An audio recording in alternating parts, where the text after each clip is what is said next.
Good morning, everyone. Welcome. My name is Menachem Creditor. It's my honor to serve as scholar in residence and rabbi for UJA Federation of New York. We bring you Torah and music, blessing, and community every weekday. We've been doing so since March 18th, 2020. Today it is Thursday, December 4th, 2025. It's been a blessing to be part of this community with friends from all over the world, coming together to say good morning, to learn Torah, and to lift each other up. It's good to see all of you. Ashley and Richard, Linda, Boker Tov, Rosa, good to see you. You had an important medical test and it went well, and you're home. I'm so glad that all of that is true and that you're sharing it with us. Lisa and Carl, Judy and Penny, Tara and Lydia, good morning. Emily, nice to see you. Lydia, indeed, Burr, it is chilly. Judy, sending you love. Debbie, nice to see you. Ron and Ellen, Anya and Jack, good to see you.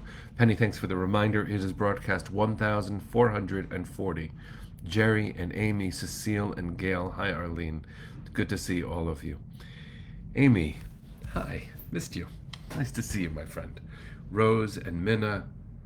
Chana, you're in Kiryat Ono. So good to see you. Karen, sending love to Brooklyn. All right. Amy, welcome, welcome. Hi, Gail. Let's take a breath. Hi, Natalia. Good morning. Susie sending love to Frosty Toronto. Hi, Marcia. Let's take a breath, sing a bracha, learn some Torah. Here you go. Chana refuah shlema. Glad you are recovering. Sorry you had the flu.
Good morning, everyone. It's good to see you. Hi, John. How are you? Camille, yes. I'm going to say something about that right now. Hi, Kim. Boker Tov. Today's Torah is dedicated to the memory of Sutisak Rintalak, who was a Thai farmer, and he was the breadwinner for his family. Finally returned to Israel an unfathomable number of days, more than 700, after being slain and kidnapped, his body taken to Gaza, held until just today. And so he was 43. I know a little bit of his story because I've been reading up on him. He got divorced and then came to Israel after the divorce to find himself, and the Hostage and Missing Families Forum, which is mostly done with its work, though obviously not done, mourns his loss and is grateful for the return so that he can be buried with dignity by his family in Thailand. And that means 790 days later. 790 days later, there is one missing hostage remaining. His name is Ron Gvili. We want him home too. Today's Torah is now dedicated to the return of Ran Gvili. We want him home. I'm going to turn to the Parsha, but it's important to assert, to say, to remind what these impossible days have been. And by days, can't believe that we've been counting 790 days since October 7th. It's not how I'm marking time in the broadcasts, and things have changed. But I have, first of all, we all have these memories of these unfathomable times in our eyes. And even though they're not the center of our experience, please God, with the war officially over, even though fighting has certainly not stopped, with all of the complications, we are, I think, returning to a previous version of what normal sounded like, which is, oh my gosh, we are so strange and so beautiful. But we are the people that looks other human beings in the eyes and will see their humanity. That is true about Sutisakra and Talak, and is true about Ran Gvili, and it has to be true. We learned it from our earliest days, the cost of not seeing humanity in someone else's eyes, which makes this Parsha incredibly important. Because after decades of alienation and estrangement, after fighting and vows of violence, after deception and a backstory that does not set us up for togetherness and peace, and by us, I mean humans. Humans. This Parsha includes the moment where Jacob and Esav reunite is too strong a word. Re-encounter each other is a better description. And in this re-encountering, something important happens, something that feels in some ways out of reach for me, maybe for you. Just tonight, there's going to be a very important solidarity rally right outside of Park East Synagogue at 6 o'clock. UJA and AJC and ADL and many, many shuls and day schools will be showing up in solidarity with the Jewish community, where there was a terrible, not a protest, but gathering, shouting murderous things at Jews just 2 weeks ago. So we're going to gather with strength and in force. It's hard to imagine ever having a moment where someone who would have been protesting Jews outside of a synagogue, shouting terrible things, and Jews also, like, all standing together and seeing humanity in each other's eyes. What a very hard thing it is to just name as an aspiration, as a value, as an ideal, as a goal. And yet this Parsha tells us it's possible. It's possible even after a terrible backstory and terrible mutual deceptions and vows of violence. It is so important, friends, for us to see that it could be possible one day. One day.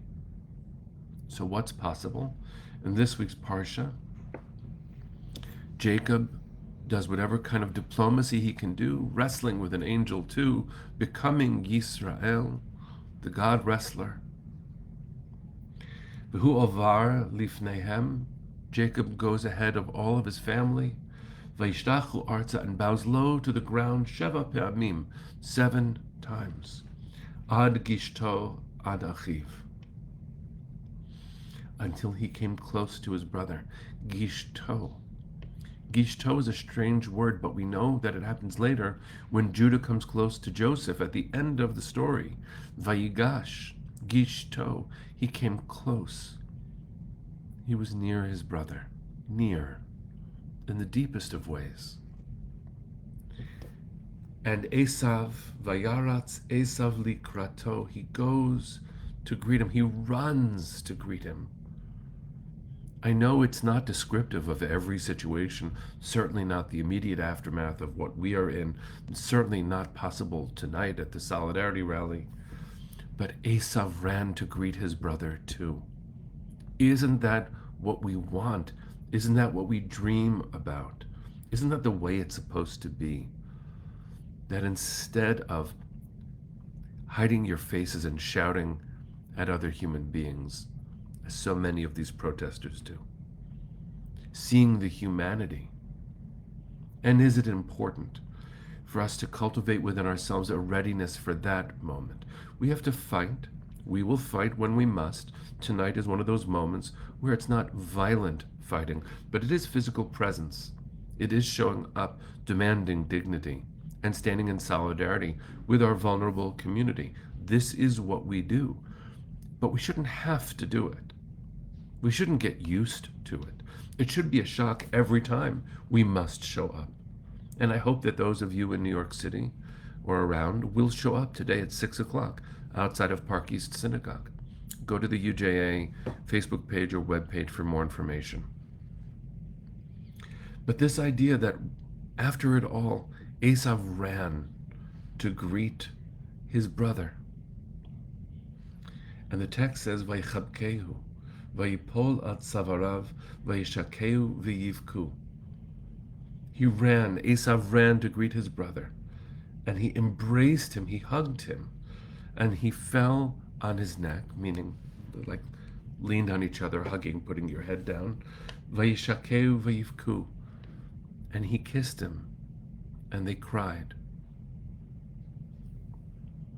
And they kissed and they cried. Now, it is important to note that in a Torah scroll, there are diamonds, these interesting dots, right above the words kissed, hugged and kissed. But it is really important to understand what those dots mean too.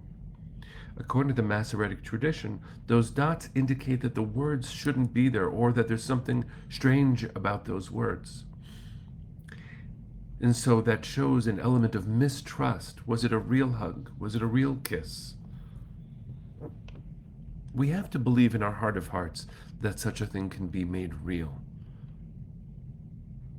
That long estranged cousins, long estranged family members, with terrible backstories and violence and deception, we have to believe, we should believe, that one day it's possible that we will do a lot of crying together because of everything we have been through, some of it in our control. We have to believe one day that we won't need protests and counter-protests. Until that day, we will show up with strength. But we should see this verse and say to the dots above the hugs and kisses, no, it's real. It's real. For a moment, they did hug and kiss and cry. For a moment, it was real. I would bless us with some ability to imagine that world. Is it our world yet? No. Could it be? Friends, I'm asking you to dig down deep, not to let down our guard. I don't want to be silly or naive about this, but I do think that deep down we're supposed to reach for peace. And peace involves crying. Until Ron Gvili is home, I don't know how to think about this stuff, really. And even when he's home, it still happened. How do we get to a place of this kind of shared crying? That's something worth praying for.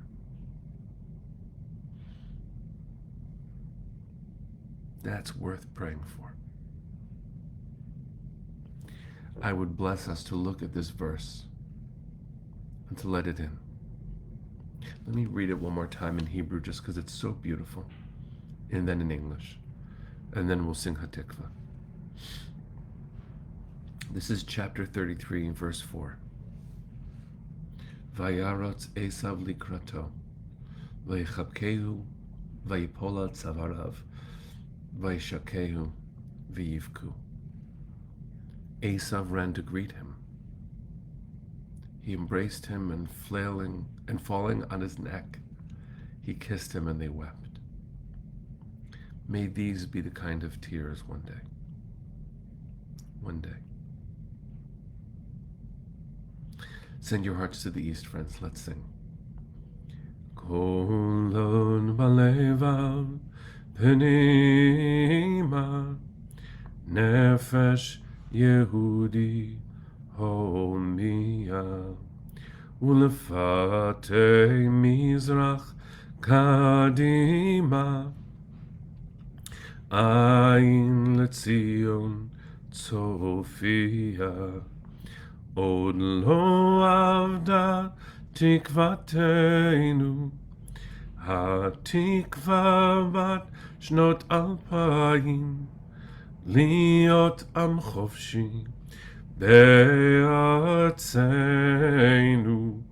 Eretz Zion v'Yerushalayim, liot am chofshi be'arzenu,